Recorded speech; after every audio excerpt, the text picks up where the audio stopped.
Paz do Senhor para você, professor da Escola Dominical. Paz do Senhor para você, professora da Escola Dominical.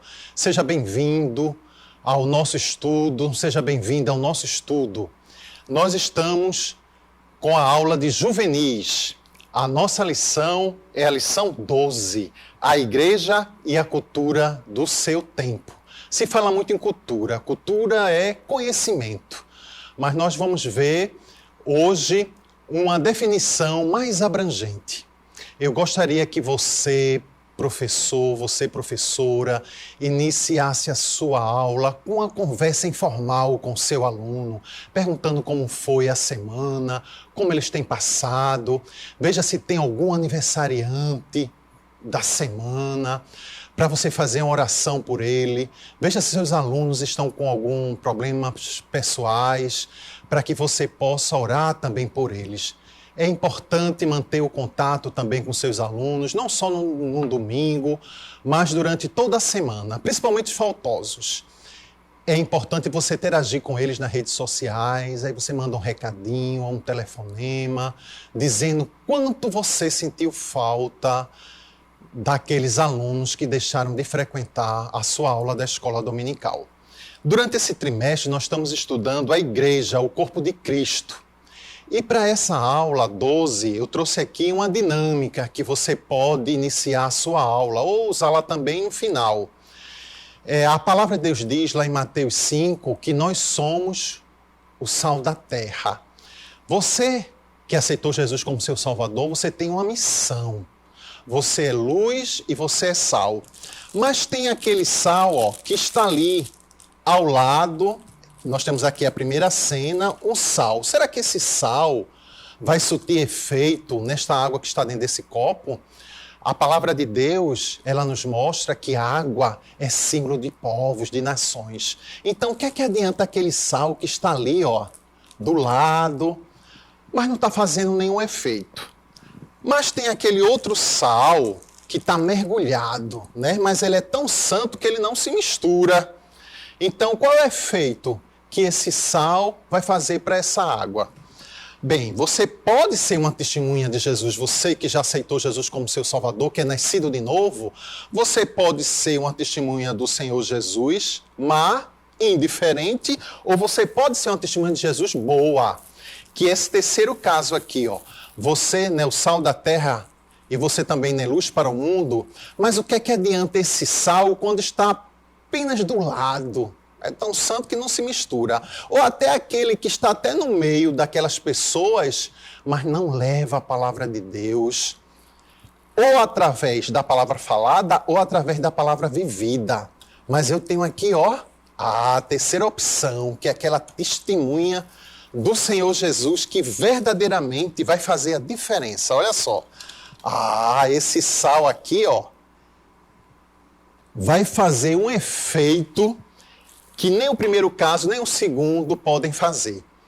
Então, eu gostaria de perguntar para você, que sal é esse que você tem sido na terra? Será que é o primeiro caso, o segundo ou o terceiro? Tem aqueles que não se misturam, tem aqueles que até estudam, mas nunca falaram de Jesus aos seus colegas, seus parentes, a seus familiares.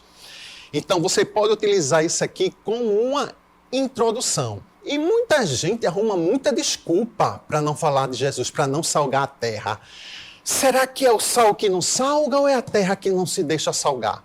E muitos até apelam para a cultura, né? Aquelas pessoas são bem diferentes de mim, né? Ou o nível dela intelectual é muito alto, ou é muito baixo. Bem, as pessoas sempre arrumam desculpa para não falar de Jesus.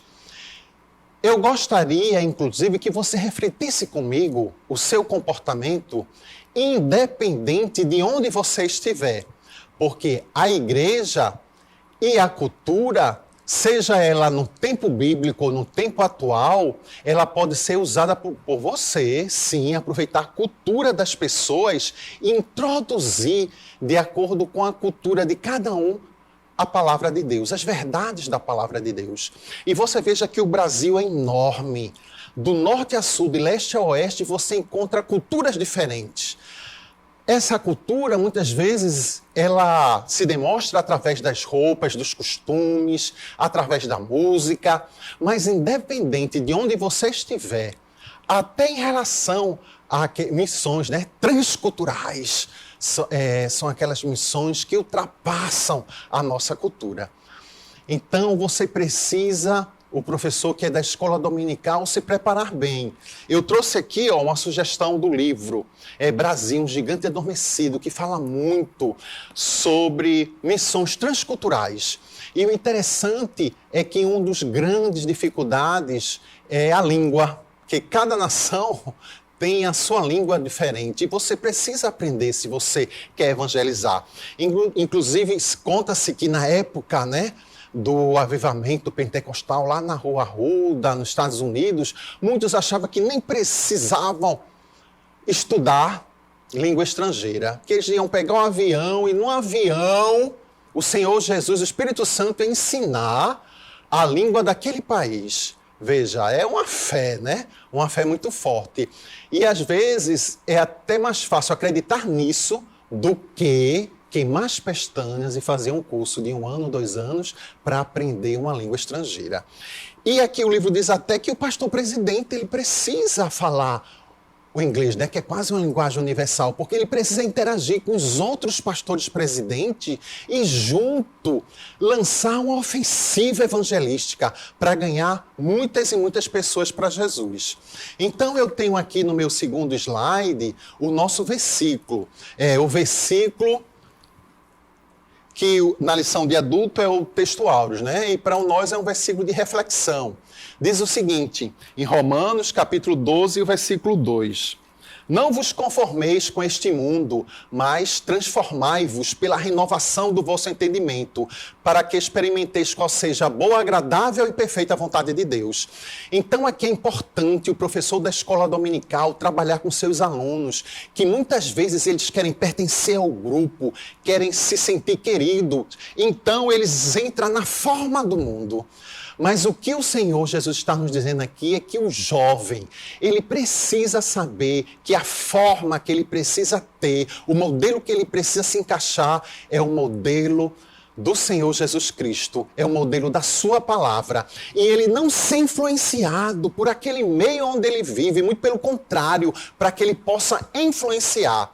Durante a vida do jovem, ele vai encontrar pessoas que ele vai influenciar e ele vai encontrar pessoas que ele será influenciado por elas. Então, o que é que ele precisa fazer? Ele precisa não se conformar com essa forma que o mundo está, essa fome, essa violência. Não, isso aí, o mundo é assim desde que existiu. A fome, ela remota desde o nascimento da humanidade. Mas só que o jovem, ele tem a visão de não se conformar e de procurar qual é a vontade de Deus, porque eu acredito perfeitamente que a vontade de Deus não é essa vida de dor e sofrimento que os jovens têm encontrado.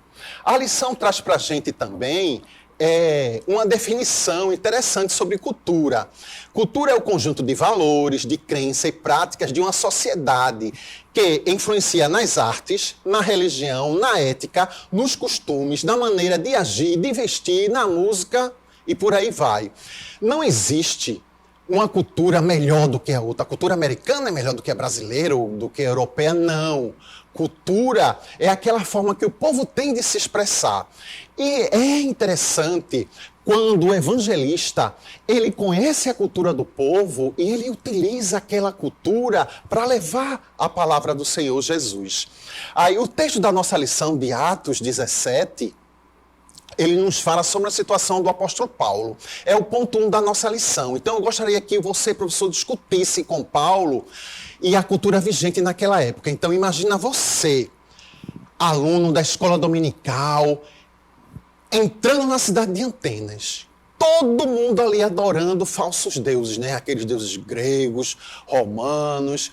A palavra de Deus diz que Paulo se indignou com aquilo. Mas o que é que muitas vezes, quando a gente chega numa casa cheia de imagem, você vai dizer tudo do demônio, mesmo que você seja indignado com aquilo, mas você tem que levar o amor de Jesus, uma palavra de amor. Então Paulo começou a pregar e a pregação dele foi tão interessante que chamaram ele né? Os líderes, todo mundo ali gostava muito de pensar, aqueles pensamentos da época, chamaram ele para que ele falasse, foi dada oportunidade a ele. E ele não chegou dizendo, olha, vocês são pagãos, vocês são idólatras, vocês vão morrer no fogo do inferno se não aceitarem Jesus como Salvador, como muitos fazem até hoje. Não, ele tentou entender aquela cultura. Paulo, ele nasceu aonde? Em Tarso, que fica na Sicília. É quase uma cidade importante que fica entre o Oriente e o Ocidente. Então ele sofreu uma influência. Eu até diria que a cidade dele era tipo um centro cultural. Ele sofreu aquele fluxo da época, né? Grega, romana, do judaísmo, porque ele estudou lá em Jerusalém com o Gamaliel. E aí, inclusive, ele foi um judeu, né, ortodoxo que perseguia o povo de Deus, porque ele era zeloso pela lei, até que ele se encontrou com Jesus no caminho, aleluia, de Damasco, que ele conheceu o Senhor Jesus, e ali a vida dele se transformou. Veja só, todo o conhecimento dele acabou? Não. Tudo que ele aprendeu, ele agora utilizou, todo esse conhecimento, toda a sua cultura, que ele era realmente um homem culto, e começou a usar para o bem da obra do Senhor, inclusive defendendo os princípios cristãos, né? Contra o mundanismo, aquelas filosofias pagãs. Naquela época, por exemplo, a prostituição era até uma questão religiosa, os sacerdotes, né, faziam aquelas orgias. O interessante é que eu quero até abrir um parênteses aqui. Amy Camaiko, a missionária da Irlanda do Norte que foi enviada para a Índia, ela começou a observar que alguns pais vendiam suas filhas para os templos pagãos e sofria abuso, a prostituição ali, e ela começou a ter essa visão. E você veja que ela fez alguma coisa. E como ela transformou a sociedade daquela época, não só pelo dinheiro que ela conseguiu intervir e salvar aquelas crianças, como depois de muito trabalho, e até graças também à ação internacional, opinião internacional, ela conseguiu mostrar que aquilo que existia na cultura indiana não era de Deus, era do demônio. E só prejudicavam as crianças que eram vendidas naqueles tempos pagãos. E graças à opinião internacional, e ele escrevendo para o presidente da Índia. Veja, uma mulher que mudou a história. E, através dela, o presidente baixou um decreto, primeiro-ministro, proibindo que os pais vendessem as crianças. Então, você tem que entender o contexto daquela cultura, daquela situação, para que você consiga contextualizar e interagir. Porque o importante não é só você entender, mas você interagir e ganhar aquelas pessoas através da sua vida cristã. No ponto 1, Paulo, inclusive, lá em 1 Coríntios 9, 19 até o 23, ele diz que, mesmo sendo, ele não era escravo, ele era livre, mas ele se fez de escravo. Inclusive, professor, você tem que mostrar, naquela época, fazer com que seus alunos façam uma viagem. Imagina para um imperador, para a nobreza daquela época, achar que eles tinham o mesmo direito que um escravo. Do mesmo jeito que Jesus amava um escravo, amava o livre, amava o Senhor. Do mesmo jeito que Jesus ia levar para o céu o servo, ia levar também o seu Senhor. Quer dizer, isso abalava toda a cultura, todo o pensamento social, religioso daquela época. O cristianismo veio como uma bomba para revolucionar o pensamento daquela época. Paulo era judeu para ganhar os judeus, né? Porque eles tinham que circuncidar, ora eram gentios, aqueles que não viviam sobre a lei. Ele, inclusive, se fazia de fraco para ganhar os fracos, né? Aquele, meu irmão é fraquinho, eu não tenho condições, não sou uma tocha queimando, um crente de fogo, meu irmão, eu também não sou, não. Mas a graça do Senhor nos basta. E o importante é que Paulo sabia chegar em várias culturas e ser transformador das estruturas sociais. Glória a Deus! E isso foi que o Evangelho fez ali naquela cultura daquela época. E você precisa fazer o quê? Evangelizar também na sua cultura. Paulo não ignorou, e o interessante também é que eu queria destacar aqui para você no ponto 2, é que Paulo ele não demonizou a cultura, né? Muita gente, esse negócio aí é do diabo, essa música é do diabo, né? Esse negócio de bateria na igreja, né? Guitarra, é só piano, órgão. Oi! E na década de 20, vocês acham que os prostíbulos tocavam com o quê? Era com piano, meu irmão. Era com órgão. O importante é o instrumento que está louvando e sendo consagrado ao Senhor. a questão de você contextualizar para evangelizar. Eu conheci um missionário que ele estava evangelizando na Rússia, um país comunista. E como foi que ele chegou lá? De todo jeito? Não, ele foi como uma escolinha de futebol. O Brasil, todo mundo, sabe? Pentacampeão, todo mundo tenta, mas só o Brasil é penta. Então foi uma porta que ele encontrou. Ele ensinava as crianças, os jovens, o futebol e ensinava também a palavra de Deus. E com isso ele não sofria perseguição nenhuma. Então o que a gente precisa? Vai se alienar? Vai se isolar? Ficar entre as quatro paredes? Não, a gente precisa evangelizar. É importante, o jovem vai evangelizando na Almadá um domingo de tarde, então tem um centro de macumba, misericórdia, passa de largo. Não, quem está conosco é maior, entra lá, tem um bocado de jovem bebendo, tomando cerveja. A gente sabe que essa não é o nosso estilo de vida. E você chega, entrega a literatura, diz que Jesus ama. E isso é importante. Cite suas experiências que você teve. E o importante, né? Nós somos sal e luz, de acordo com Mateus 5:13. A cultura em favor do evangelho. Bem, quando é que a cultura ela é pecado e ela não é pecado? Porque pecado é pecado aqui, é pecado no Japão, em qualquer lugar. A prostituição, a infidelidade conjugal, a mentira é pecado em qualquer lugar. Agora a gente sabe que as roupas, a forma de se vestir. Imagine o sertanejo de paletó e gravata de meio-dia, né? A gente aqui no Nordeste, paletó e gravata é a questão dos países, né? Do norte, da Europa, muito gelo, então eles botam até mais roupas.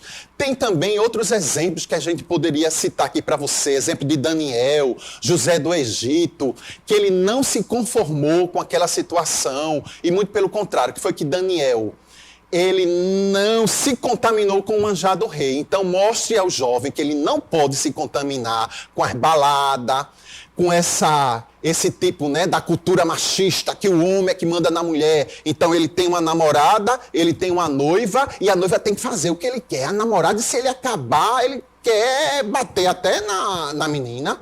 Não, isso não existe. A violência contra a mulher, a palavra de Deus, ela é contra isso. Até a violência entre homens, quanto mais entre a mulher, que deve ser tratada como uma princesa, né? Como a palavra de Deus nos diz.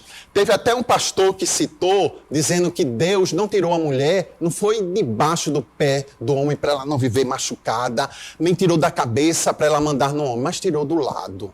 Então é importante que a gente veja esses casos, inclusive na escola, eu fiquei atordoado, um namorado batendo na namorada. E aí o professor disse, Carvalho, aqui é normal, porque aqui os pais batem nas mulheres e é cultural. Isso não é cultura em lugar nenhum, isso é violência, isso é crime. Nenhuma pessoa. Então eu gostaria que você, professor, tentasse trazer o mais perto possível essa questão cultural e a gente tentar demistificar essa cultura que na verdade não é cultura, né? Que são pecados. Uma outra questão para você entender, até quando você faz os estudos da palavra de Deus, esse livro aqui, ó, ele fala sobre os usos e os costumes dos tempos bíblicos. A Bíblia fala sobre muitos povos e cada povo ele tinha sua cultura diferente. E até para você entender melhor, você precisa entender a cultura daquele povo. E o terceiro ponto, ele fala o que é contracultura. Contracultura é a igreja. Eu gostaria de citar a igreja. É a mentalidade dos que rejeitam e questionam alguns valores e práticas da cultura dominante. Por exemplo, você está inserido naquela cultura, mas tem determinadas coisas que você não concorda. Não é? É a questão do álcool. O álcool é uma droga oficial, mas que tem causado enormes tragédias nas famílias. Então, a gente pode ser conivente com esses padrões. Eu gostaria de encerrar a minha aula, mas deixando para você discutir com os jovens todos aqueles versículos de 1 João 2:15, né? Que a palavra de Deus diz, não ameis o mundo, nem o que no mundo há. Se alguém ama o mundo, o amor do Pai não está nele. E Tiago 4:4, que diz, qualquer um que quiser ser amigo do mundo é inimigo de Deus. Então o mundo lhe oferece muitas coisas, mas você precisa rejeitar essas coisas para se tornar amigo de Deus. E eu trouxe aqui também, comigo, a lição do próximo trimestre de juvenis, respostas, dúvidas sobre a fé cristã. Então adquira já seu exemplar, vem aqui na livraria, já estão vendendo. Amém? Que Deus abençoe a cada um de vocês. Amém.